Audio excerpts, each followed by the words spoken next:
Okay, so we're back, and you are turning 40. Happy birthday from all of us here at the Deep Dive. Yes, happy birthday. It's a big one, right? It is. Hitting a milestone birthday like this, I mean, it can bring on a whole wave of emotions. Yeah. You know, I think there's that jolt of, wow, where did the time go? Maybe a dash of excitement for what's next. But let's be real. I think there might also be a little like, wait, what am I doing with my life? Yeah. Kind of swirling around in there too a little bit, right? Oh, absolutely. I think it's a very human experience, this kind of urge to take stock of where we are when we hit those milestones. And, 40, that's a big one. A lot of us juggling, career ambitions, family responsibilities, and kind of that ever-present question of like, what's it all about, Exactly. And that is why we're diving into Ahmed al-Shugari's book, You, that's 40, in Arabic, where he unpacks his own journey of self-discovery as he kind of navigated this very significant birthday. Yeah, al-Shugari's approach is really refreshing. He doesn't shy away from those complex emotions you're talking about. He really leans into the self-reflection, the questioning, even the parts that feel a little messy, and even has this great analogy that he uses. He calls it the seaweed. Okay, I am intrigued, seaweed. Tell me everything. Okay, so picture this. Al-Shugari decides to escape to Canada right after turning 40, looking for some clarity, a fresh perspective.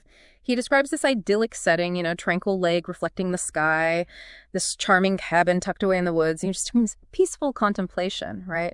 Oh, totally. I can practically smell the pine needles and hear the crackling fire. Sign me up for that writing retreat. Right.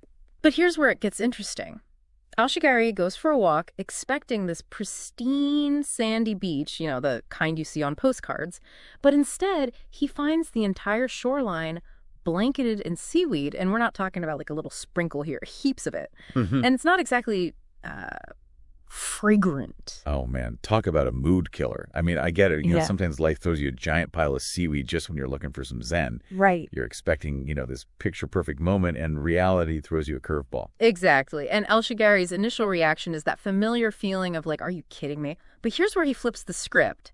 Instead of letting the seaweed ruin his trip, he uses it as this powerful analogy for life, especially as we enter, a new decade. Okay, I'm hooked. Tell me more about this seaweed wisdom. So al-Shugari compares those heaps of seaweed to the unexpected challenges, setbacks, and let's face it, disappointments that life throws our way. Those moments that make you want to say, seriously, this again. Yeah.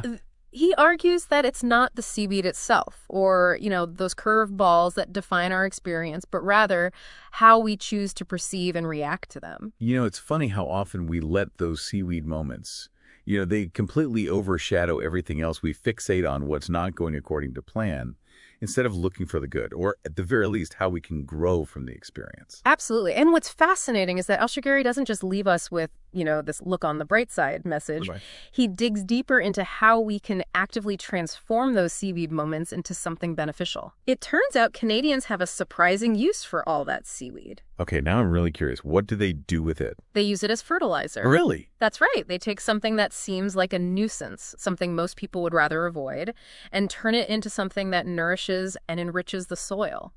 Wow. It becomes, a key ingredient in this cycle of growth and renewal. Wow. That is a seriously powerful metaphor. Yeah.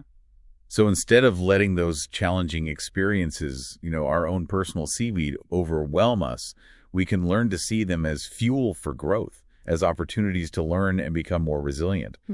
It's like taking that negative energy and composting it into something that helps us thrive. Exactly. And what's even more interesting is that al-Shugari doesn't just talk about this concept abstractly. Right. He actually embodies it in his own life. Yeah. In the book, he shares how right before turning 40, he made this incredibly difficult decision to sell his very successful business. Really?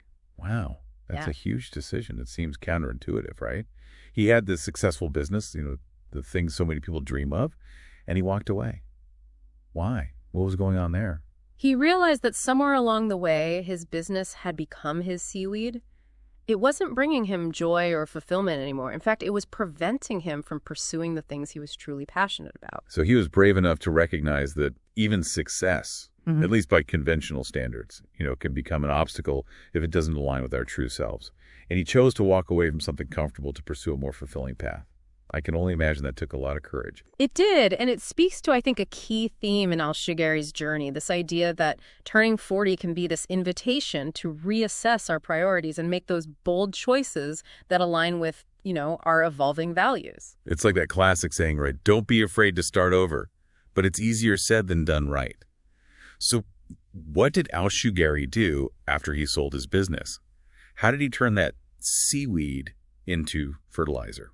Well, he took concrete action, starting with this really cool exercise. He calls it his 40-40 list. Okay, I've heard of bucket list, but this is next level. Tell me more. Essentially, it's a list of 40 things he wants to accomplish or experience in the next 40 years by the time he turns 80. I love that. It's like taking all those what ifs and turning them into like tangible plan. So what kind of things are on his list? It's a really diverse mix, reflecting his wide range of interests.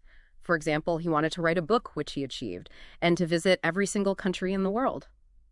There are things like, learning new languages, mastering calligraphy, and even more unconventional goals like spending a month in complete silence. Wow, that's amazing. It sounds like he's using this list not just to achieve like these external goals, but also to push himself outside of his comfort zone and explore different facets of himself. It's inspiring, but also a tad intimidating. I mean, where do you even begin with creating something like that? Al-Shugari emphasizes that the first step is simply brainstorming, letting your mind wander, and jotting down anything that sparks your interest, regardless of how big or small, realistic, or seemingly impossible. Don't self-censor at this stage, just capture those ideas. Okay, so let's say you have this amazing list of 40 exciting goals. How do you prevent it from becoming just another forgotten note on your phone? How do you actually make those dreams a reality? That's where intention and action come in. It's not enough to simply write down your aspirations. You have to actively engage with them. So how do you suggest tackling a list like this? It feels a bit overwhelming. Well, breaking it down into smaller, more manageable steps can be incredibly helpful. You could divide your list into categories, perhaps things you can realistically accomplish within the next year, things that require a bit more planning or resources, and those big, audacious dreams that might take several years to bring to fruition. I love that idea.